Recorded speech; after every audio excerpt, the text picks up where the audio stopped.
प्रणाम गुरुदेव जी। हाँ, आपका प्रणाम स्वीकार है, आपके प्रणाम। बोली बोली। आणि धन्यवाद तुम्हाला खूप खूप। आपका प्रणाम स्वीकार है, बोला बोला। हा, मी अहमदाबादहून बोलते। हाँ हाँ हाँ हाँ। शैला गुंजाल। बोला बोला। मी 3-4 महिने डिसेंबर जानेवारी पासून जुळली तुमच्याशी, म्हणजे व्हिडिओ आला युट्यूबवर फार शब्द विषय। हाँ हाँ हाँ हाँ। हा, तेव्हापासून मी जुळली आहे आणि ते 1-2 व्हिडिओ बघितले आणि त्याच्यानंतरच मला सार शब्दाची प्राप्ती पण झाली आहे। अरे वा, फार चांगलं आहे। तेव्हापासून मी तुमचे सगळे व्हिडिओ बघते, जे जे युट्यूबवर येतात आणि आता व्हॉट्सअपवर तुम्ही जे पाठवतात ना सगळे मी बघते। हा हा, बरोबर। काय मग वाटतं तुम्हाला वेगळं? पहिलं कुठे काही जॉईंट असेल ना तुम्ही? कारण प्रत्येक मनुष्य कुठे ना कुठे जॉईंट असतोच, नसला तरी कमीत कमी आपला जीवनातला अनुभव आणि आता इकडे हे जे सार शब्द वगैरे आहे त्याला आपण रामनाम म्हणतो, सार शब्द म्हणतो, काय फरक काय वाटतो असं? तिकडे काय आणि इकडे काय थोडक्यामध्ये? तिकडे म्हणजे काय सगळं ज्ञान होतं पण प्रत्यक्ष अनुभूती नव्हती। आणि पुष्कळ काही केलं पण काही समजत पण नव्हतं ते। अगोदर स्वाध्यायामध्ये गेली, नंतर मध्ये ध्यान शिबिर एक अटेंड केलं, तिथे गेली। त्याच्यानंतर शिवयोग साधना आली, त्याच्यामध्ये पण ते दुर्गा सप्तशती वगैरे ते मी थोडे दिवस केलं। पण त्याच्यामध्ये काही प्रगती नव्हती, जे मनाला शांतता वाटत नव्हती, ज्या आतमध्ये राग आहे, द्वेष आहे, सतत नाराज राहणं, सतत चिडचिड करणं, ते काही कमी होत नव्हतं। ते बरंच काही होतं। त्याच्यानंतर तब्येतीवर परिणाम व्हायला लागले आणि स्वाध्याय चालत होता, म्हणजे हे सगळं साईडला होतं आणि माझं आठवड्यातून एकदा स्वाध्याय, मंगळवारी सगळं तिथे बी जायची स्वाध्यायामध्ये। स्वाध्यायामध्ये गीतावरच प्रवचन वगैरे देतात ते सगळं, पण ते बी काही एवढं समजायला मध्ये येत नव्हतं। जेव्हा तुमच्याशी जुळली त्यावेळेस काय आहे नेमकं सगळं एक एक तुम्ही गोष्ट व्यवस्थित समजावून सांगितली, इकडे कृष्ण काय म्हणताय, ते काय म्हणताय, सगळं ते समजायला लागलं आता गीता पण हळूहळू। दुविधा, त्याला आपण दुविधा म्हणतो की गीतेमध्ये श्रीकृष्णाने सर्व काही सांगितलेलं आहे, पण असं जे सांगणं आहे हे दुसऱ्यांनी पण सांगितलं आहे ना। जसं मी म्हणतो की विष्णू पुराणामध्ये सुद्धा विष्णूने असं सांगितलंय की मी ये आहे, मी ते आहे। शंकरांनी बी तेच सांगितलं, शिवानी बी तेच सांगितलं। हे सगळं ऐकून फार दुविधा निर्माण व्हायची की हे म्हणतात की मीच आहे, ते कृष्ण म्हणतात मीच आहे, शिव भगवान म्हणतात मीच आहे, दुर्गा म्हणते मीच आहे, त्याच्यामुळे फार कन्फ्युजन व्हायचं। आणि इकडे कृष्णही म्हणतो का मीच आहे, आणि इकडे जे कबीरजी आहे, इकडे कबीरांचा एक पंथ आहे, तो बी भारतभर आहे। म्हणजे असे पंथ, धर्म, पंथ आपण म्हणतो, वेगवेगळ्या गुरु परंपरा असे सर्वच आहे। सर्व जे गुरु बनतात किंवा जे महापुरुष बनतात त्यांनी जो काही धर्मग्रंथ लिहिलेला असतो त्याच्यामध्ये शिष्य वर्ग जो असतो तो आपल्या गुरुला परमात्माच म्हणतो, मग परमात्मा मानतो, मग तो जे काही म्हणतो म्हणजे परमात्मा म्हटला असंच म्हटलं जातं ना। आणि मग जितके धर्म आहे त्यांचे जे काही महापुरुष आहेत तर त्यांचा एक परमात्मा, जे काही पंथवाले लोक आहेत त्यांचे कोणी महापुरुष असतील, गुरु असतील, ते त्यांना परमात्मा मानतात। तर हे तर बाकीचं आहेच, राम म्हणतो मीच परमात्मा आहे, कृष्ण म्हणतो मीच परमात्मा आहे। तर हे जे आहे ना त्याला अद्वैतवाद म्हणतात, शंकराचार्यांचा अद्वैतवाद। अद्वैतवाद म्हणजे एकच परमात्मा आहे आणि आपण काहीच नाहीये, म्हणजे सृष्टी बी काही नाहीये, आत्मे वगैरे सुद्धा काही नाहीये, किंवा जे आत्मे आहे ते सुद्धा ही परमात्माच आहे। एक परमात्मा आणि त्याची सर्व रूप आहेत. हा, आणि स्वाध्यायामध्ये मी शंकराचार्यांचे सगळे प्रार्थना प्रीतीचे स्तोत्र वगैरे त्यांचेच येतात सगळे. बरोबर सगळे ना? स्तोत्र त्यांचेच आहेत. तर यामध्ये तेच सांगितलं जातं का एकच परमात्मा आहे आणि त्याचाच अंश तुम्ही आहात. म्हणून मग जो गुरु बोलतो तो म्हणतो का मी परमात्मा. बरोबर. सगळीकडे गेलं तर सगळ्यांचीच खरं वाटतं की नाही, हे बी खरं बोलताय ते बी खरं बोलताय, म्हणजे कन्फ्युजन फार व्हायचं की नेमकं काय, की देवा एवढे सगळे तुम्ही का निर्माण केलं असं विचारायच्या मनामध्ये, की नेमकं कोणाला भजावं, काय करावं, काही मार्गच सुचत नव्हता. हा, तर त्याकरता मग अभ्यास पाहिजे असतो आपला. जो ज्याचा पंथ चालवतो तो त्याच खरं बोलणार ना. ज्याचं कुटुंब आहे तर ते आपलंच कुटुंब श्रेष्ठ आहे असं सांगणार ना. तर हे जे आहे ना हे अद्वैतवाद आहे. कुठं बाकी काही ठिकाणी द्वैतवाद आहे. द्वैतवाद म्हणजे दोन, एक आत्म्याला मानतात आणि परमात्म्याला मानतात. कुठे दोन असे म्हणतात की एक परमात्मा बी आहे आणि एक प्रकृती बी आहे. तिथे मग आत्म्याला ते गाळून टाकतात, वजावट करून टाकतात. कुठे कुठे परमात्म्याला वजा करून टाकतात. प्रकृती आणि आत्मा या दोघांचा संबंध दाखवतात. आणि ह्याच प्रकारे जे म्हणतात सिंगल परमात्मा ही परमात्मा आहे. काही ठिकाणी आत्माच आत्मा आहे, आत्मा मालिक आहे असं ऐकून आहे ना. आत्मा मालिक आहे अशी बी काही पंथ आहे. तर मग ते आत्म्यालाच मानतात. ते म्हणतात परमात्मा बरोबर काही नाही, आत्माच मालिक आहे, म्हणजे आत्माच परमात्मा आहे. ध्यान मध्ये बघणार सगळे आत्म्यालाच मानतात. हे जे ध्यान जे करतात ते सगळं आत्म्यालाच हे करतात. आत्म्यालाच मानताना पण त्याचं शेवटचं टोक काय, परमात्मा. म्हणजे हा जो आत्मा आहे हा परमात्माच आहे असं त्याचा अर्थ होऊन जातो ना शेवटी. आत्मा का म्हणतात की तो आपल्यात उतरलेला आहे, आपल्या शरीरात आहे, त्या परमात्म्याचा अंश, म्हणून तो आत्मा.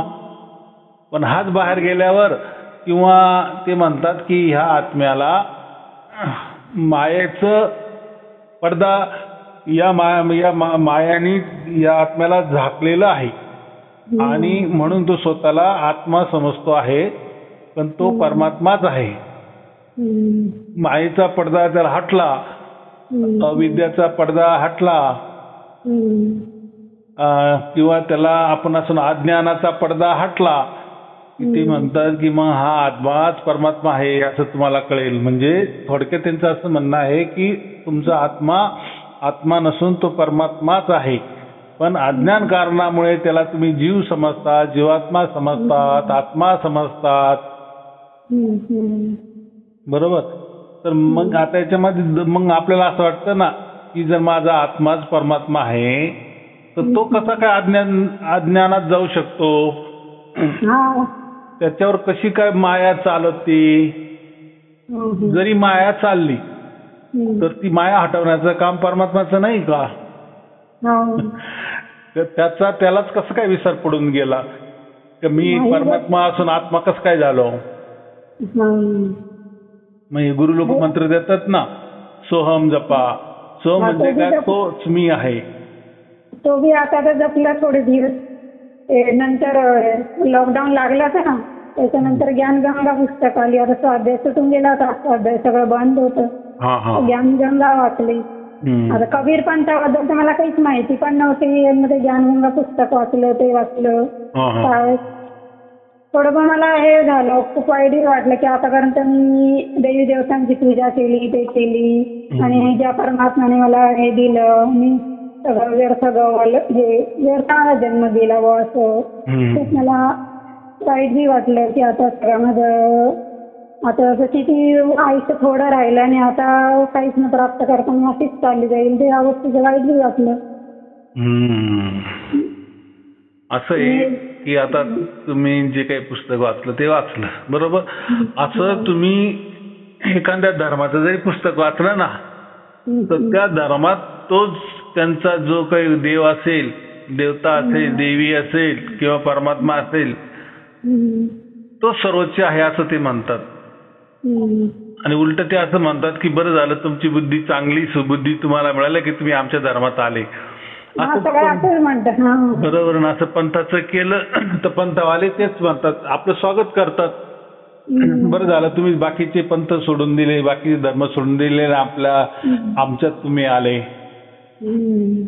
मग आता हे असं का होतं तर ते जे धर्मग्रंथ छापतात ना किंवा पुस्तके छापतात मासिकं छापतात त्यामध्ये ते असं समजा की एक संमोहनच करून टाकतात. संमोहन म्हणजे की त्यांच्याच विषयी ते इतकं काही सांगतात की आपण जे मूळ गोष्ट आहे मूळ ज्ञान आहे ते त्याच्यापासून आपण दूर जातो.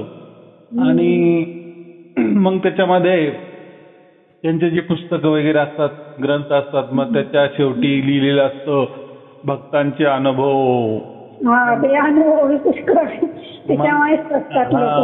मग ते भक्तांचे अनुभव ऐकलं असे भक्तांचे अनुभव तुम्हाला प्रत्येक पंथांच्या पुस्तकात मिळेल प्रत्येक धर्माच्या पुस्तकात मिळेल.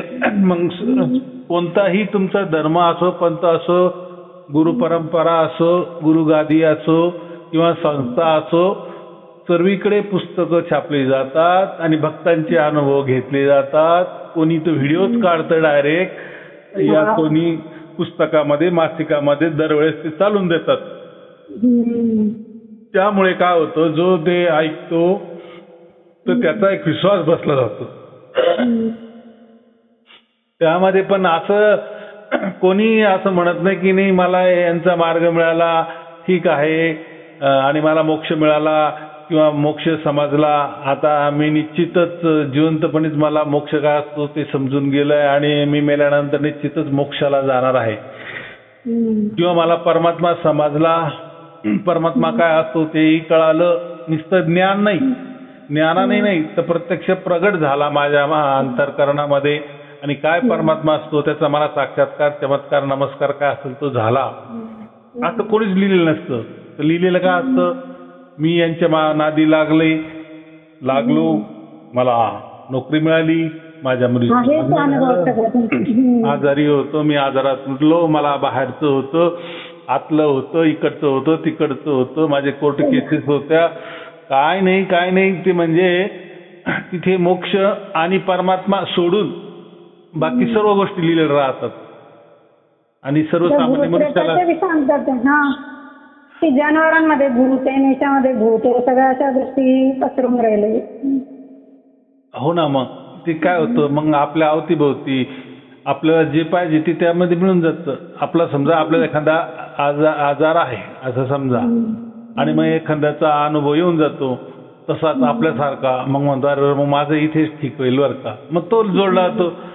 1000 प्रकारचे आजार 1000 प्रकारचे लोक मग ते ऑटोमॅटिक जोडले जातात ना. कारण काय कोणाला बी आशा असते ना मी इतके डॉक्टर केले इकडे गेले तिकडे गेले मांत्रिक बघितले आणि मला ते काही फरक पडला नाही. तर इथे लोक म्हणतात तिथे सांगितलंय की असं मी बरं झालो तर जातात. तर थोडक्यात मला एवढंच म्हणायचं की यांच्याकडे फक्त हे दुःखी लोक जे आहे ना तेच राहतात आणि त्या दुःखी लोकांना त्या परमात्म्याविषयीचे काही घेणं देणं नाहीये किंवा त्याच्याविषयी कोणी चर्चा करत नाही आणि ते जाणून घ्यायची कोणाची इच्छा पण नाहीये. जो तो तेच म्हणेल की ही मोक्ष वगैरे काय गोष्ट आहे परमात्मा काय गोष्ट आहे आत्मा परमात्मा काय ह्या गोष्टी आम्हाला सांगू नका. आम्हाला डायरेक्ट आमचे दुःख कमी कशी होऊन जातील आम्हाला पैसा कसा येईल बस. आणि मग जे ते समजा त्याच्या कर्म धर्मयोगाने काही दिवसांनी तो खरोखर ते चांगलं होणार असतं. आणि ह्या बाबाच्या नादी लागून किंवा ह्या पंथाच्या संस्थेच्या नादी लागून त्याचं चांगलं होऊन जातं. मग ते चांगलं झालं तो त्या संस्थेला त्या पंथाला त्या धर्माला त्या गुरुला शिक्कामोर्तब करतो की याच्यामुळे माझं चांगलं झालं असं. बाकीचे मी मागे जे काही गुरु केले किंवा जे काही गेले त्यांच्यामुळे माझं चांगलं नाही झालं पण यांच्यामुळे माझं झालं असंच चालू आहे. आणि चालणार हे चालणार असंच चालणार त्याला काही विलाज नाही. म्हणजे आज अशी गंमत गेला याला घोर कलियुग आपण का म्हणतो की समजा एखाद्याचा गुरु जेलमध्ये गेलेला आहे. आता जेलमध्ये गेला जेलमध्ये असं कोणी नाही जात ना, काहीतरी आरोप असतात, प्रत्यारोप असतात, त्या सगळ्याची छानबीन करून त्याच्यावर निर्णय होऊन त्याला जेल झालेली असती ना, तुरुंगवास झालेला असतो ना, की असं कोणाला घेतात, कोणाला टाकून देतात, कोणाला जेल होती का, असं होतं कधी? आणि जो जेलमध्ये जाणारा असतो तो काय असा तसा असतो का? तो तर 1000 वकिलांची फौज तयार करतो की नाही, आणि तरी ते एवढे करून शेवटी त्याचा जो गुन्हा असतो तो काही साबित होत असतो आणि त्याच्यानुसार त्याला जेल होत असती. किती सोपी गोष्ट आहे. पण इतकंही असताना ते जे काही गुरु आहे त्यांचे आश्रम आस्था गायत धल्लाडेसे, म्हणजे त्याला आपण काय म्हणतो, भरभरून चाललेले आहे. त्यामध्ये जे भक्तांची जी रीग आहे ती कमी झालेली नाही. म्हणजे तो गुरु असो वा नसो, तो गुरु चांगला असो वा नसो, बस लोक काय म्हणतात नाही तिथं लीला करतात ते. हा असंच म्हणतो. आणि आपल्याला थोडं असं वाटतं की खरंच त्यांनी एवढं हे केलं तर असेल लीला, असेल काहीतरी. अशी लीला असते का? मग ते सांगतात श्रीकृष्ण जन्म नाही का तुरुंगात झाला. म्हणजे बघा ह्याचं हे बोलणं जे असतं ना याला अंत नाहीये. ही जी बेहेस असते याला, ही प्रश्नोत्तरी असते, याला काही हे नाहीये. म्हणजे तर्कानेच उत्तर दिलं जातं. तर्काने खऱ्याचं खोटं केलं जातं आणि खोट्याचं खरं बी केलं जातं तर्काने. शब्दांचे खेळ असं समजा. हा, शब्दांचे खेळ आहे. त्याच्यावरच माणूस हे करतो. तर असं आहे की आपलं जे आहे तर हे वेगळं आहे. वेगळं म्हणजे काय? जगा वेगळं आहे. जगा वेगळं म्हणता येणार नाही, पण सध्याची जी परिस्थिती, जसे मी आता बोललो की गुरु जेलमध्ये बी आहे 5 वर्षापासून 10-20 वर्षापासून, तरी लोकांमध्ये लोकांना त्याचं काही घेणं देणं नाहीये. पण त्यांना असं वाटतं की नाही यांच्या आश्रमातच देव आहे, किंवा यांच्या आश्रमात गेल्याने किंवा यांची प्रार्थना पूजा दर्शन केल्यामुळे आमचं चांगलं होईल. ही भावना जात नाही ना, यालाच श्रद्धा म्हणतात. आणि यालाच आपण पुढे जाऊन अंधश्रद्धा म्हणतो. काय म्हणतो? अंधश्रद्धा म्हणतो. तर आता ही अंधश्रद्धा असं आहे की प्रत्येक घराघरामध्ये आहे, त्याला काही विलाज नाही. आणि असं आहे का भारतामध्ये याचं प्रमाण सर्वात जास्त आहे. तर पूर्वी म्हणायचे की अशिक्षितपणा याला कारण आहे की लोक शिकलेले नाही, पण आजकाल तर असं काही नाही राहिलं. आपण जर अशा लोकांच्या की जे तुरुंगात गेलेले त्यांचे आश्रम जे आहे भरभरून चाललेले आहे, तर ते त्याच्यावर जर नजर टाकली तर सुशिक्षित लोक बी आहे, शिकलेली लोक बी भरपूर आहे. मग हे कसं काय? म्हणजे या श्रद्धेपुढे शिक्षणाचा काही मात्र उपयोग नसतो. बरोबर की नाही? असं आहे की आता जे चंद्रयान 3 जे वर गेलं होतं, तर जेव्हा ते जाणार होतं तेव्हा ते जे मोठे शास्त्रज्ञ होते ते देवाला जाऊन आले, नारळ फोडून आले. आता सांगा गणिताने विज्ञानाने ते यान जाणार आहे का? ते थोडी कोणत्या देवी देवताच्या शक्तीने जाणार आहे का? तर मग असं का होतंय? तर त्याला आपल्याला त्याच्यामध्ये जायचं नाही. याला मग कलियुग म्हणता ना. कलियुगाचा अर्थच काय होतो? इथे सगळं उलट होणार आहे. इथे काय होणार आहे? उलट होणार आहे. आता मी हा मोक्षाचा मार्ग सांगतो, माझ्याकडे भरपूर लोक येतात, फोनवर बोलतात आणि असेही व्हॉट्सअपवर येतात. तर त्यांचा तोच प्रश्न असतो. ते म्हणतात की तुम्ही जर इतकं मोक्ष मिळून देतात, परमात्मा दाखव. मी काही मोक्ष मिळून नाही देत. परमात्मा काही दाखवत नाही. मी काही जादूगार नाही, मी काही चमत्कारी बाबा नाही. मी फक्त मोक्षाची गोष्ट करतो, परमात्म्याची गोष्ट करतो, बाकी काही गोष्ट करत नाही.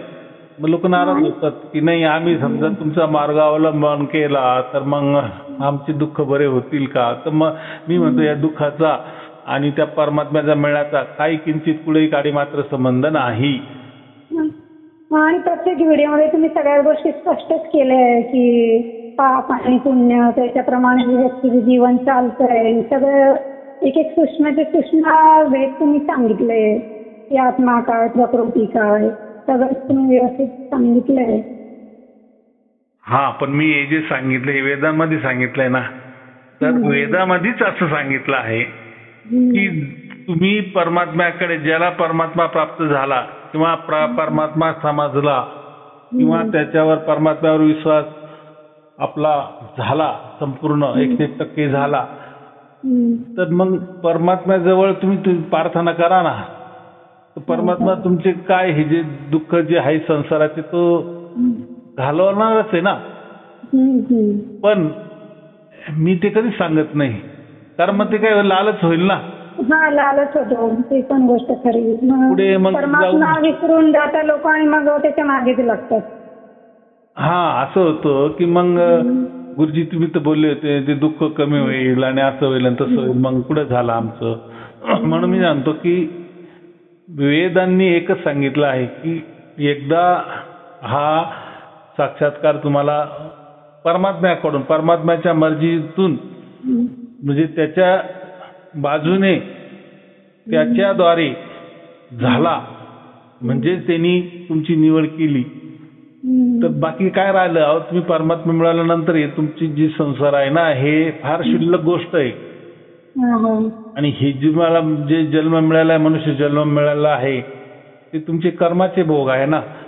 पण कर्माचे भोग असताना मध्येच आता तुम्हाला परमात्मा मिळालेला आहे, तुमच्या जीवनाचं कल्याण झालं आहे. असे तुम्ही जीवन, असे लाखो करोडो जीवन तुम्ही जगले आहात, वेगवेगळे जन्म घेतलेले आहात, बरोबर. त्यापैकी परत हा जन्म आलेला आहे. आणि मनुष्य तुम्ही काही एकाच वेळेस नाही झाले.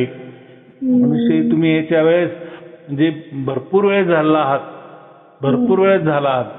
पण मनुष्याचं शरीर प्राप्त झाल्यानंतरच परमात्मा मिळतो किंवा मोक्ष मिळतो, बाकी याच्यात मिळत नाही. हेच फक्त.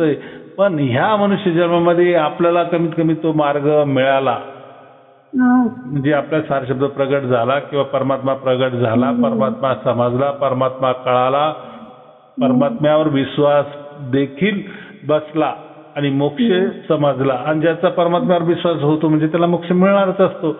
मोक्ष म्हणजे काय की हे चक्र जे आहे जन्म मरणाचं, ते आपण करोडो वर्षापासून चालू आहे, त्याच्यापासून आपली मुक्तता होते, त्यालाच मुक्ती म्हणतात, त्याला मोक्ष म्हणतो. मोक्ष म्हणजे काय, जन्म मरणाच्या फेऱ्यातून सुटका होणे, त्याला म्हणतात मोक्ष. मग आता इतकी मोठी गोष्ट मिळाल्यावर आणि जर आपण छोट्याशा गोष्टी रडत बसलो, माझं दुःख कमी व्हायला पाहिजे, म्हणजे त्याचं म्हणणं असं की कोणाला परमात्मा नाही मिळाला तरी चालेल, मला मोक्ष मिळाला नाही तरी चालेल, पण मला माझे दुःख जायला पाहिजे. मग आता याला काय म्हणायचं. म्हणजे मग मी त्याकरता म्हणतो ना, तुमच्या पर्समध्ये पैसे असेल, तुमच्या खिशामध्ये जर पैसे असेल, तर तुम्ही वाटेल ते नंतर खरेदी करू शकता ना. पण आज तुमच्या खिशात पैसेच नाहीये, तुमच्या पर्समध्ये पैसेच नाहीये, आणि तुम्ही बाजार करायला निघाल्यावर काय काय उपयोग आहे त्याचा. तर तसं असं समजा की परमात्मा हा थोडक्यात पैसा आहे, मोक्ष हा पैसा आहे, हे तुम्ही मिळवा ना. पहिलं मोठी उपलब्धी आहे ना, सर्वात मोठी उपलब्धी आहे, बरोबर ना. ते एकदा मिळाल्यानंतर मग तुम्हाला जे ज्याच्यासाठी आपला मनुष्य जन्म झालाय, ते एकदा जे टार्गेट होतं आपलं, जो उद्देश होता, तो उद्देश एकदा सफल झाल्यानंतर त्या परमात्म्याला तुम्ही सांगा ना, असं असं होतंय. बरं, असं समजा, चला तुम्हाला परमात्मा प्राप्त झाला, मोक्ष मिळाला, सगळं काही कळालं, तुमचा विश्वास बसला आणि तुमची दुःखे कमी नाही झाली, तर तुम्ही तो दोषारोप परमात्म्यावर ठेवणार का. म्हणजे ह्या दुःखाच्या पुढे तो परमात्मा मोठा, ते मोक्ष मोठं की तुमचं हे दुःख मोठं. आणि दुःखाची तर आपल्याला सवयच पडून गेलेली ना. असे करोडो जन्म झाले की आपण त्यावेळेस दुःखी होतो, आजही दुःखी आहे. आणि असं कोण मनुष्य की तो सुखी आहे. ज्याला जन्म मिळाला, मग तो मनुष्याचा असो किंवा पशु पक्ष्यांचा असो, सगळे दुःखीच आहेत ना. ह्या दुःखातून सुटका बस एका मोक्षानेच होणार आहे. जोपर्यंत तुम्हाला मोक्ष मिळत नाही तोपर्यंत, म्हणजे परमात्मा मिळत नाही तोपर्यंत दुःखातून सुटका नाही. एकदा जन्म मरणच त्या चक्रच जर आपलं मिटून गेलं मग बाकीच काय राहिलं. फार मोठी गोष्ट आहे इथं. आणि आता मला खूप आनंद बी आहे की त्याला माझा मनुष्य जन्म जर सफल झाला, कमीत कमी जी इच्छा होती ती परमात्माने सर्वात मोठी इच्छा पूर्ण केली. आता प्रकृतीमधल्या गोष्टी ज्या छोट्या मोठ्या आहेत त्या चालणारच. बरोबर की नाही. आणि मरणार्थ आपण तर हे तर सत्यच घटना आहे ना. आज नाही तर उद्या, नाही तर काय 40 वर्षांनी 50 वर्षांनी जे काय असेल आपलं ते तर कधी घडेल. पण समजा असं तर काही कळणार नाही ना आपल्याला की माझं आता 10 वर्षांनी मरण आहे, चला आता मी परमात्म्याला शोधणार आहे किंवा मला मोक्ष. तर ती तर काही एवढी सहज गोष्ट नाहीये. त्याच्याकरता पहिला एक तर मनुष्य जन्म मिळण्यासाठी भाग्य लागत. चला त्या भाग्यातून आपल्याला मनुष्य जन्म मिळाला. बरं, आता मग तो कशाला मिळाला आपल्याला? आपल्याला काय कशाचं ज्ञान आलं? ते ज्ञान हे दुःख निवारण करण्याकरता ज्ञान नाही मिळालं. ते तुम्ही दुःख निवारण करा, आज केलं उद्या परत येणारच आहे. म्हणजे त्याला आपण काय म्हणतो, 3 दिवस सुख येईल तर 7 दिवस तुम्हाला दुःख येणार आहे. म्हणजे याचा अर्थ काय, ही शृंखला चालूच आहे ना. आणि आपल्याला माहित नाही का याच्या अगोदर आपण जीवन जगलो नाही का? चला हेच मनुष्य जीवन घ्या, हे जे चालू लहानपणापासून तर आतापर्यंत हेच बघितलं ना आपण, सुख दुःख सुख दुःख सुख दुःख. मग पुढे असंच होणार आहे ना मरेपर्यंत. पण हे काही असो, पण ह्याच्यामध्ये आपल्याला जे प्राप्त व्हायचं होतं किंवा जो उद्देश होता मनुष्य जन्माचं ते सार्थक झालं. हा आनंद नको का आपल्याला, असं मला म्हणायचंय. मी या गोष्टीचं खूप समाधान वाटतंय मला की एवढं मोठी उपलब्धी तुमच्याद्वारे मला भेटली. तर खूप आनंद या गोष्टीचा. कमीत कमी परमात्माने माझा हा जन्म सफल करून दिला. हा, मग हाच आनंद महत्वाचा असतो. तर या पुढेही लोक जातात की तुम्ही म्हणतात की परमात्मा सच्चित आनंद आहे आणि आता आम्हाला सार शब्द प्राप्त झाला, रामनाम प्राप्त झालं, आम्हाला मोक्ष मिळणार. ते ठीक आहे, ते तर गेल्यानंतरची गोष्ट आहे. पण तुम्ही म्हणतात की बा त्याचं तर कमीत कमी जिवंतपणेच ती गोष्ट आम्हाला कळाली की आमचा मोक्ष पक्का आहे. ह्या सर्व जरी गोष्टी खऱ्या असल्या, मग तो जर परमात्मा सतचित आनंद आहे तर तो कमी आनंद आम्हाला भेटायला पाहिजे ना आत्ताच. तर आत्ता कसं मिळेल? सतचित आनंद हा कोण आहे? परमात्मा आहे. परमात्मा आहे. आणि हा आनंद कुठे मिळणार आहे? मोक्षात मिळणार आहे. हा, त्यांच्या सत्तेमध्ये गेल्यावरच भेटणार आहे. मग त्यांच्या प्रदेशात गेल्यावरच आपल्याला, त्यांच्या स्थानावर गेल्यावरच तो मिळणार आहे ना आपल्याला. ही गोष्ट जर इथेच जर मिळाला जिवंतपणी तर मग मोक्ष नावाची गोष्टच राहणार नाही ना. मग परमात्मा तुम्हाला मिळाला आणि तुम्ही आनंदी झाले. बरं ठीक आहे, आनंदी झाले तर किती दिवस होणार? तर तुमचं आयुष्य जेवढं असेल तेवढं आनंद झाले आणि मग परत तुम्हाला जन्म परत मिळणार ना. मग त्या परमात्मा मिळून उपयोग काय? मग तो मोक्ष जो म्हटलेला आहे की धर्म अर्थ काम मोक्ष, मग त्या मोक्षाचा उपयोग काय? मग वेदामध्ये असं का म्हटलं? वेद काय, सर्वजण सर्व धर्मग्रंथ तेच म्हणतात ना की आपल्याला मोक्ष मिळायला पाहिजे. तर ही महत्वाची उपलब्धी पहिली आपली झाल्यानंतर बाकी हे दुःखाचं पाहून घे. पण वेदामध्ये असं स्पष्ट म्हटलेलं आहे की ज्यावेळेस तुम्हाला परमात्मा मिळतो, परमात्मा कळतो, परमात्मा समजतो, परमात्म्यावर विश्वास होऊन जातो, त्यावेळेस हे दुःख भयंकर कमी होऊन जातात. हा, झालंय. त्याची अनुभूती बी येते. अगोदरचा आजारी फार असायची. हा, म्हणजे काय होतं याच्यामध्ये की आपल्याला परमात्मा मिळतो, समजतो, ही गोष्ट खरी आहे. विश्वास आपला परमात्म्याला बसला, सार शब्द प्राप्त झाला, ही गोष्ट सर्व गोष्ट खरी आहे. म्हणून काही तुमचं हे जे दुःख जे आहे, मरेपर्यंत जे दुःख आहे ते काही तुमचं जात नाही. पण ते भोगताना तुम्हाला असा आनंद असतो आणि परमात्म्याचं इतकं मोठं पाठबळ असतं की त्या ते जे दुःख येणारं असतं किंवा आलेलं असतं, तुम्ही ते हसत हसत पार करतात. सहनशक्ती देते. त्यालाच आपण पाठबळ म्हणतो ना. तर मग ही गोष्ट किती मोठी आहे. पण असं नाही की मला परमात्मा मिळाला, मला माझा मोक्ष बी झाला आणि सगळ्या गोष्टी खरी, मग माझं तटस्थान झालं. तुमचं दुःख जाणार. तुम्ही जिवंत, याचा अर्थ काय? प्रकृतीत राहणार आहे. तुम्ही श्वास घेणार आहे, खाणार आहे, खाणार आहे म्हणजे ते व्यवस्थित टाकायचंच आहे, परत खायचं आहे. खाल्लं म्हणजे आजार होणार. आजार म्हणजे मनाचा आजार, शरीराचा आजार, हे बघणं ते बघणं आलं, डोळे उघडे ठेवणं आलं, ऐकणं आलं, याच्याशी संबंध आला, त्याच्याशी संबंध आला, समाजात राहायचंय, लोकांशी संबंध आला, कुटुंबात राहायचंय, तर मग आपल्याला आपल्या कुटुंबाचे जे रिलेशन आपले जे असतात, तर मग ह्या गोष्टी आल्या म्हणजे त्याच्यात दुःख आलंच ना. दुःख आलंच. कोणी नाराज होत, बरोबर. आपल्याकडून कोणी नाराज होतं किंवा दुसऱ्याकडून आपण नाराज होणार, ह्या गोष्टी होणार, यालाच आपण दुःख म्हणतो. बाकी काय म्हणतो, मनाप्रमाणे होत नाही. आता मुलं झाले, मग माझे मुलं इकडे लागायला पाहिजे, तिकडे लागायला पाहिजे, त्यांचे विवाह व्हायला पाहिजे. म्हणजे मुलं एक तर नव्हते तेव्हा आपण म्हणू मुलं पाहिजे, मुलं झाले तर मग हे बी पाहिजे. म्हणजे ज्या आपल्या आशा वाढतात ना, लोभ वाढतो आपला, इच्छा वाढतात, म्हणून आपल्याला दुःखी आपण.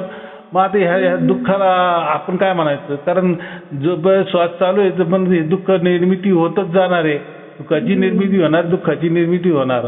पूर्ण तुम्ही 100% तुम्हाला सुख मिळू शकत नाही. पण महत्वाचं काय आहे, मग असं परमात्म्याने का करून ठेवलेलं आहे दुःख? का हे दुःख आहे म्हणून तर तुम्ही परमात्म्याचा शोध घेताय ना, विचारताय ना की ह्या दुःखातून मुक्त होण्याचा कोणता मार्ग आहे. मग त्याला मार्ग म्हणजे मोक्ष. जर आपल्याला मोक्ष मिळाला, मोक्ष समजला आणि मोक्ष करता लागतो परमात्मा, तर मोक्ष देण्याचा अधिकार कोणाला आहे? परमात्म्याकडे आहे. मग तो परमात्मा जर आपल्याला मिळाला तर मग आपला पुढे जन्मच नाही ना. मग मोक्षात गेलं म्हणजे पुढचा जन्म नाही, म्हणजेच तुम्ही दुःखातून निवृत्त झाला, कायमचेच झाले, अनंत काळासाठी तुम्हाला मोक्ष मिळाला. हे असं एवढं वेदामध्ये इतकं स्पष्ट म्हटलेलं आहे.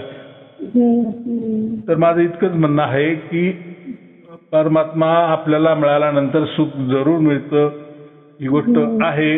पण पहिलं परमात्म्याला मिळवा, तेव्हा तुम्हाला कळेल की दुःख काय आणि सुख काय आहे म्हणून. आणि हे दुःख का मिळत आहे, सुख बी का मिळतंय.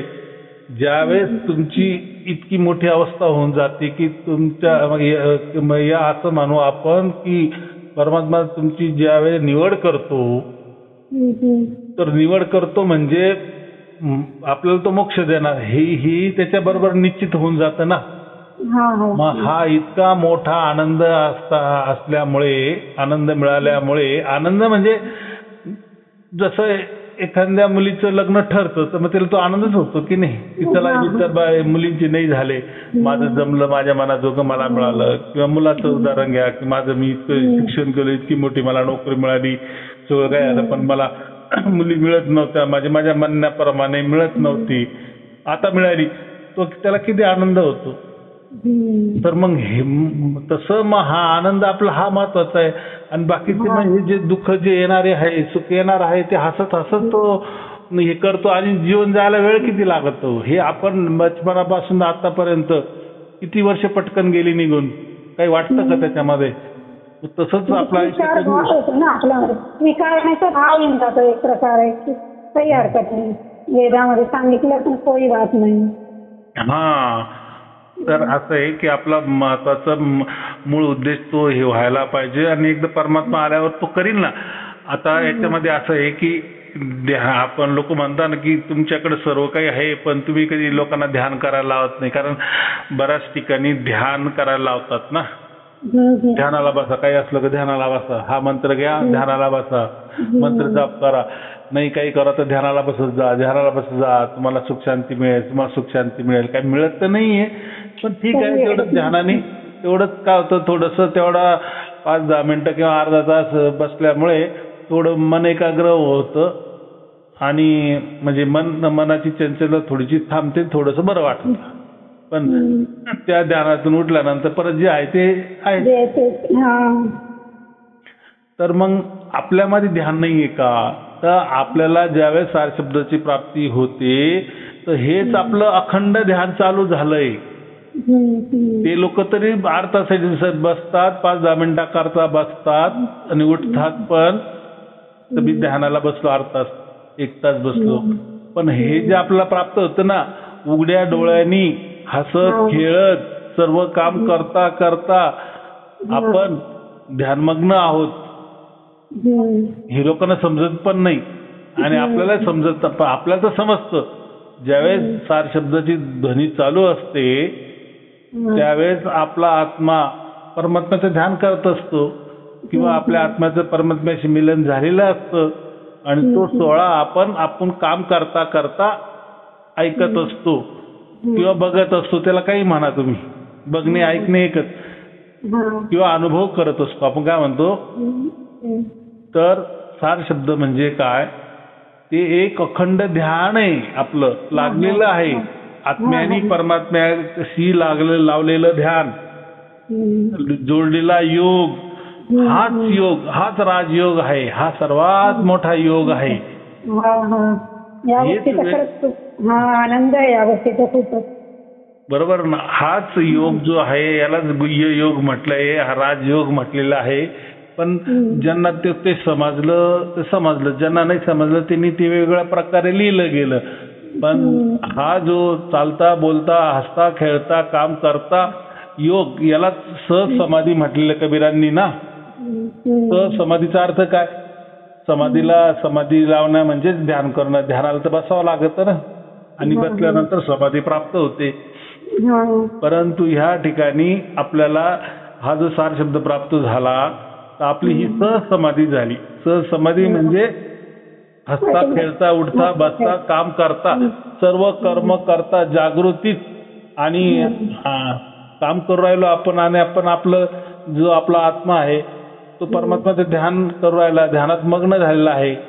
म्हणजे परमात्मा आत्म्याचं ध्यान करू राहिला असं समजा, किंवा आत्मा परमात्म्याशी जोडला गेला आहे. काय झालं आहे, जोडला गेला आहे. त्याला वेदामध्ये असं म्हटलं आहे की ज्या वेळेस आपण आपला आत्मा परमात्म्याच्या स्वाधीन करून देतो, परमात्म्याच्या चरणी अर्पण करून देतो, यालाच त्यांनी वेदामध्ये यज्ञ म्हटलं आहे. काय म्हटलं आहे, स्वाहा करून दिलं. तर आपण आपला आत्मा जिवंतपणीच त्या परमात्म्याच्या चरणी स्वाहा करून टाकला आहे. हमेशा केली, कायमस्वरूपी, निरंतर, अखंड. आपली जी ध्वनी पाठवली त्याप्रमाणेच येते, म्हणजे अखंडता नाहीये पण मधून मधून सन्नाटा. ठीक आहे. ते काय 24 घंटे म्हणायचा तो उद्देश काय असतो, परमात्मा 24 घंटे असतो म्हणजे याचा अर्थ 24 घंटे असतो, 25 घंटे नसतो का. 24 घंटे म्हणजे लगातार, निरंतर, अखंड. जसं मोठमोठे हॉस्पिटल असतं ना, त्यांच्या शेजारी ते मेडिकल असतं त्याच्यावर लिहिलेलं असतं पहा 24x7 म्हणजे 24 घंटे × 7 गुणिले 7 म्हणजे 7 दिवस. 7ही दिवस 24ही घंटे हे उघडं राहणार. म्हणजे तुम्ही कधीही रात्री बेरात्री कधीही तुम्हाला औषध इथे आमच्याकडे मिळेल. बरोबर की नाही. त्याला आपण काय म्हणतो 24 तास. असं म्हणायची एक पद्धत असते ना, मी तुमच्यासाठी 24 तास खुलो आहे. मी आता म्हणजे तुम्हालाच अर्पण झालेलो आहे. 24 तास मी खुला आहे, मोकळा आहे, म्हणजे कायमस्वरूपी तुमच्यासाठी मी उपलब्ध आहे. तर असं ते म्हणायची पद्धत आहे. म्हणून आम्ही म्हणतो 24 तास. तर 24 घंटे म्हणजे की लगातार तुम्ही त्या 24 घंट्यामध्ये झोपत नाही का, झोपतात ना, मग तेच काय 24 तास होणार आहे. तर 24चा अर्थ म्हणजे की लगातार, अखंड, निरंतर ते चालू असतं. आणि समजा झोपल्यानंतर तुम्हाला कळत नाही, पण उठल्यानंतर तर परत ते सुरू होतं की नाही. ते सुरू होवो या ना हो, या ज्यावेळेस ते सुरू होतं तर जे मागचं जसं होतं तसंच पुढे येतं ना. त्यात तर काही फरक पडत नाही ना. म्हणजे तोच परमात्मा असतो ना. म्हणजे याचा अर्थ आपलं ध्यान नाही गेलेलं, पण तो परमात्मा तर 24 तास. आपण ज्या वेळेस आपल्या आत्म्याला परमात्म्याशी संधान बांधून दिलं, म्हणजे आपण अनुसंधान ज्याला आपण म्हणतो की आत्म्याचं परमात्म्याशी अनुसंधान झालं, किंवा असं म्हणू शकतो की आपला आत्मा परमात्म्याच्या चरणी आपण अर्पण करून टाकला, समर्पण करून टाकला, वाहून दिलं त्याला, त्याच्या चरणावर अर्पण करून टाकला. मग आता राहिलं काय, आता आता आत्मा आपला परमात्म्याकडेच बघणार, परमात्मा आत्म्याकडेच बघणार. आता त्यांचं ते मिलन झालं, आपण काय म्हणतो मिलन झालंय, त्यांचे बाप आणि बेटे भेटले. असं समजा की परमात्म्याने आपल्या मुलाला आपल्या मांडीवर बसून घेतलं, त्याला आपण गोदमध्ये म्हणतो की त्यांनी गोदमध्ये आपल्याला घेऊन टाकलं, जिवंतपणे घेऊन टाकलं आणि त्याचा अनुभव घेऊन राहिलो ना आपण. मग याच्यापूर्वी असं झालं नाही ना, असं मिलन झालं नाही ना, समजलं नाही कधी आपल्याला. मग आता तर कळलं आपलं. मग यालाच आपण म्हणतो जिवंतपणे आम्हाला मोक्षाची अनुभूती होऊ राहिली, म्हणजे आमचा मोक्ष पक्का झालेला आहे. आणि मग हेच मिलन आपण मरून जातो तर शरीर तिथे जाऊन जातं ना, असं असं हे मोक्षामध्ये चाललं जातं. म्हणून म्हणतात याला की जिवंतपणे आम्हाला मोक्ष मिळाला किंवा त्याची गॅरंटी आली. असं आता असं हे बोलणं आहे ना, हे बोलणं तर शेवटी प्राकृतिक आहे, तर दुसऱ्याला प्राकृतिक बोलणं समजतं, त्याचं आपण काय वर्णन करू शकणार आहे. पण जे वेदांमध्ये लिहिलेलं आहे की आपला हा यज्ञ चालू आहे, याला आत्मयज्ञ म्हणतात. काय म्हणतात? आत्मयज्ञ. आणि एक दुसरा यज्ञ असतो का त्याच्यामध्ये आपण ती ज्वाला वगैरे पेटवतो, यज्ञ होम हवन, त्याला पण यज्ञ म्हणतात. किंवा जे काही कर्म करतो त्याला बी यज्ञ म्हणतात. तर यज्ञाचे लई प्रकार आहे वेदामध्ये सांगितलं आहे. आणि वेद काय आपलं यज्ञ काय असतो, यज्ञ हेच दर्शवतो ना की अग्नीच्या याला तुम्ही स्वाहा करून टाका, आणि स्वाहा म्हणजे मग ते सगळं काही जळून जातं आणि ह्या वातावरणात जातं. तसं तुम्ही जे जे काही कर्म करणार ते परमात्म्याकडे जायला पाहिजे. म्हणून असं कर्म करा का ते निष्काम, पण त्याच्यापासून काही आम्हाला मिळायला नाही पाहिजे. म्हणजे जसं काही यज्ञामध्ये आपण होम सामग्री टाकतो तर ती जळली जाते, तिचा धूर होतो, तर ती नष्ट होते ना, दिसते का आपल्याला. तसं त्याला यज्ञ म्हणतात. जसं कर्म करतो आपण त्याला एक यज्ञ म्हटलं. पण हा जो वेदामध्ये म्हटलेला आहे आत्मयज्ञ आहे. आत्मयज्ञ याचा अर्थच आत्मा परमात्म्याच्या चरणी वाहून देणं, हे महत्वाचं आहे. समर्पण करून देणं, शरण झालं त्याला आपण म्हणतो, शरणागत झाला, परमात्म्याच्या चरणाशी हा लीन झाला. तर याला भरपूर शब्द वेगळे, पण महत्वाची गोष्ट ती घटना घडली ना आपली, जी वेदांमध्ये सांगितली ती घटना घडली. आतापर्यंत वेद बी कधी माहित नव्हते ना, कधी वाचले होते आणि कधी समजले बी नसते, वेद बी कधी समजले नसते. आणि ज्याला समजले असते त्यांनी तसं समजून नसतं सांगितलं, कारण ते संस्कृत भाषा, आणि संस्कृत भाषेच्या पलीकडची ती देववाणी भाषेमध्ये, म्हणजे ती वैदिक संस्कृत त्याला म्हटलं जातं. ती साधी संस्कृत नाही, ती वैदिक संस्कृत आहे. तिची लेखावट बी अलग आहे आणि ती वेगळीच हे आहे. त्याचे अर्थ वगैरे तयार होणं, काढणं ते फार मुश्किल काम आहे. मग तेच काम त्यांनी केलं. नाही तर पूर्वी 1400 साली 1400 म्हणजे 1400 सदीमध्ये इसवी सन 1400च्या काळामध्ये सायन नावाचे जे होते लेखक होते किंवा ऋषी होते, काय असेल ते, त्यांनी हे वेदांचं भाषांतर केलं होतं. म्हणजे त्या वैदिक संस्कृतमधून संस्कृतमध्ये उतरावलं, ते सायनने उतरावलं. आणि त्याच्यानंतर मग मॅक्स मुलर जो झाला तर तो आता झाला 200 वर्षापूर्वी. तर त्यांनी तो इंग्रज होता, म्हणजे त्याला आपण जर्मनीचा तो होता, युरोपचा होता, त्यांनी ते उतरवलं. पण त्यांनी ते त्याच्या धर्मानुसार थोडंसं त्याच्यात बदल वगैरे केले. आणि मग हे दयानंद सरस्वतींनी जेव्हा ते वाचलं, त्या मॅक्स मुलरने जे भाषांतर केलं होतं इंग्लिशमध्ये, ते सगळंच त्यांनी त्याच्या धर्मानुसार करून टाकलं होतं. मग दयानंद सरस्वतींनी ते हिंदीमध्ये केलं, बरोबर. मग त्या हिंदीमध्ये केल्यानंतर मग त्याच्यामध्ये ज्या काही प्रथा चालू होत्या की स्त्रियांनी वेद वाचायचे नाही, गायत्री मंत्र म्हणायचे नाही, असं करायचं नाही, तसं करायचं नाही, मग त्यांना ते सर्व काही माहित होतं. मग जेव्हा त्यांनी ते वेदांचं भाषांतर करायला घेतलं तर त्यांना या अशा काहीच गोष्टी आढळल्या नाही. म्हणजे ह्या अशाच लोकांना भीती दाखवली होती की नाही नाही, वेदामध्ये असं म्हटलंय की स्त्रियांनी वेद वाचू नये, असं करू नये, तसं करू नये. यांच्या मनाने काही गोष्टी केल्या होत्या, त्या सर्व उघडकीस आल्या की एका विशिष्ट जातीने त्यांचा हे चालायला पोटपाण्याचा व्यवसाय चालण्याकरता त्यामध्ये असं वेगवेगळं टाकून ठेवलं होतं, किंवा त्यांची अशी इच्छा असेल का इतर लोकांनी ते वाचू नये, मग स्त्रियांनी वाचू नये, शूद्रांनी तर वाचूच नाही, असं ते त्यांनी त्यांना बंधन केलं होतं. पण त्यांनी बघितलं का वेदामध्ये असं कुठंच काही नव्हतं, म्हणून त्यांनी सर्व ते खुलं केलं. आणि बऱ्याच अशा काही अंधश्रद्धा होत्या ना स्त्रियांच्या बाबतीत, शूद्रांच्या बाबतीत, तर त्या सुद्धा त्यांनी मोडीस काढल्या की असं कुठं काही म्हटलेलं नाही. असेल तर तुम्ही मला लगेच दाखवा. आता मी सगळे समजतो आहे, वेदही माझ्या समोर आहे, मी तो वेदांचा आता भाषांतरच केलाय शुद्ध हिंदीमध्ये. मग हे लोक म्हणे की हो हो ठीक आहे ठीक आहे. मग त्या ज्या काही होत्या पूर्वीच्या गोष्टी स्त्रियांच्या बाबतीत, शूद्रांच्या बाबतीत, इतर जातींच्या बाबतीत, तर त्या सर्व त्यांनी खुल्या केल्या, सर्वांसाठी खुल्या केल्या. तेव्हापासून मग ते वेद आपल्या हाती आले आणि आपल्यापर्यंत पोहोचले. तर मग तेव्हा आपल्याला कळालं की परमात्मा काय असतो, आत्मा काय असतो. म्हणजे हे आता समजा की मोबाईलचा जमाना एक 15-20 वर्ष झाले, आता आपल्याला कळायला लागलं. पण हे याच्या पूर्वीच्या ज्या काही संस्था आहेत त्यांनी कशाचे वेद बघितले. त्यांनी तर एखाद्याने कोणीतरी काहीतरी सांगितलं असेल त्याचं वाक्य घेऊन त्याच्यावर बोट ठेवून ते बोलत असतील, बरोबर. पण आता सगळं काही आपल्या डोळ्याने आपण बघतोय ना.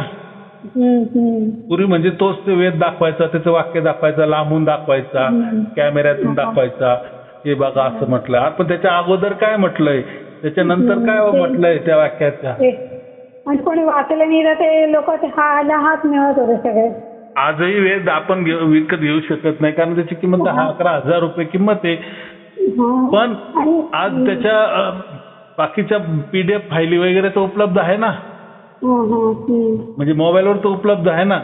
आता ते बरोबर पुस्तक तयार करायचं म्हणजे इतके जाड पेज, हजार पेज, 4,000 पेज, एका वेदांचे पेज आहे, तर ते ठीक नाही. पण इलेक्ट्रॉनिक पेजिंग तर तयार होते ना, तिथं 5 मिनिटात आपल्याला डाउनलोड करता येते आणि ते उपलब्ध आहे सगळं. गुगलवर सर्च केलं सर्व वेद उपलब्ध आहे, हिंदीमध्ये उपलब्ध आहे. इथं कृपा आहे की नाही. मग आता तर कळायला लागलं ना की अरे वेदामध्ये कुठे म्हटलं की आत्माच परमात्मा आहे. मग त्याच्यामध्ये जे काही सांग, म्हणून मग मी काय म्हणतो की तुम्ही वेदांचं ऐका. कारण वेदानंतर मग भरपूर धर्म तयार झाले, पंथ तयार झाले, गुरु गाद्या सुरू झाल्या, परंपरा सुरू झाली, संस्था सुरू झाली. यांनी वेदांचा काही आधार न घेतला, यांनी समजा शंकराचार्यांचा आधार घेतला. अद्वैतवादाचा सगळ्यात जास्त अद्वैतवाद जो आहे ना शंकराचार्यांनी स्थापन केलेला वेदांत, तोच आधार सर्वांनी घेतलेला आहे. पण मुळात कोणी वेदांकडे बघितलं नाही. ते वेद आता आपल्याला प्राप्त झाले, म्हणून आता आपण म्हणू छाती ठोकपणे म्हणू शकतो की नाही, की परमात्मा वेगळा असतो, आत्मा वेगळा असतो, दोघांचं काम अलग आहे. प्रकृती तिसरी वेगळी असती, सर्व आधी अनादीपासून आहे. जे प्रत्येकाची कामं हे वेगवेगळे आहे. तर हे आता आपल्याला कळालं, आणि कळालं ते सत्य घटना आपल्याला समजली. त्याला मी माझ्याद्वारे सांगितले असं समजा, बरोबर. आणि एकदा आपलं असं आहे की आपल्या आत्म्याला ती सत्य घटना कळाल्यानंतर जी घटना पुढे घडायची, म्हणजे परमात्मा तर बघतच होता ना, परमात्मा तर आपल्या आतच आहे ना. आपल्याला काय ज्ञान झालं, आपल्याला सत्य ज्ञान झालं, म्हणून तो परमात्मा प्रगट व्हायला लागला सगळ्यांमध्ये. आत्ताच व्हायला, याच्यापूर्वी का होत नव्हता. तर आपल्या आत्म्याला जे ज्ञान पाहिजे होतं, जो खुराक पाहिजे होता, जे खतपाणी पाहिजे होतं, जी गोष्ट पाहिजे होती ती मिळत नव्हती ना, म्हणून तो भरकटला होता. म्हणून तो या मनाच्या नादी लागायचा, बुद्धीच्या नादी लागायचा, प्रकृतीच्या नादी लागायचा, कारण त्याला दुसरा काही मार्गच नव्हता ना. पण ज्यावेळेस त्याच्या कानावर हे गेल्या गोष्टी, म्हणजे सत्य घटना गोष्टी गेल्यानंतर त्याची असं समजा जागृत झाली की रे हा. पण आता एवढं समजलं की तो जरी जागृत झाला, पण त्याला हे इतकं कळालं की आपला बाप आहे, परमात्मा आहे, आणि तोच आपल्याला येणार आहे, घ्यायला येणार आहे, सोडवायला येणार आहे. मग त्याची तळमळ समजा परमात्म्याला समजली, असं समजा. थोड्या टायमा करता ही तळमळ, त्याची पुकार परमात्म्याला समजली, आणि परमात्मा आपल्यात, म्हणजे त्याच्यासाठी तो आला, त्याला उचलून घेण्यासाठी आला, बरोबर. त्यालाच आपण सारशब्द असे म्हणतो. तर जो सारशब्द असतो तो परमात्म्याकडून मिळत असतो. तो काही मंत्र नसतो, तंत्र नसतो, तो काही दिसायची काही गोष्ट नसते. म्हणजे आत्मा परमात्मा काही ह्या काही दिसण्याच्या गोष्टी नसतात, ह्या अनुभवाच्या गोष्टी असतात आणि त्या आपण अनुभव राहतो. हेच वेदामध्ये सांगितलं आणि यानेच मुक्ती होती. हा असा तो विषय आहे. म्हणजे जे काही होईल ते परमात्म्याकडून होणारी गोष्ट आहे ना. आणि इतर लोकांना ही गोष्ट अमान्य आहे. आता जर सर्वांना सांगत बसलो, समजा आता हे माझ्याकडे समजा लाखो लोक आहेत, तर सर्वांना तर काही हे प्राप्त नाही झालं ना. काही हजारावधी लोकांना प्राप्त झालेलं आहे. बरोबर होतं आहे. म्हणजे हे काही सर्वांनाच प्राप्त होतं असं नाही. म्हणजे परमात्मा काय सर्वांचीच निवड करतो असं नाही ना. जोपर्यंत व्यक्तीला भेदच माहीत पडत नाही तोपर्यंत प्राप्त होणं मुश्किलच आहे ना. हा, आणि मुश्किल आहे म्हणून हे कोणी गुरु लोक ती गोष्ट काही सांगती नाही. आता एक तर महत्वाचं त्यांना त्याची काही माहिती नाही. समजा त्यांना माहिती पडलं तर ती घटना त्यांच्या शिष्याबरोबर घडायलाही पाहिजे ना. ते घडलं तर चालेल ना पुढे. आता जसं मला माहित पडलं, मी सत्य जे ज्ञान आहे ज्ञान आहे ते लोकांना सांगत गेलो, लोक ऐकत गेले आणि मग त्यांना तसं तसं ते व्हायला लागलं. तेव्हा ते लोक सांगत गेले, तयार होत गेले. बरोबर की नाही. म्हणून ते आपलं वाढलं. म्हणजे आपलं असं समजा स्पेशल आहे.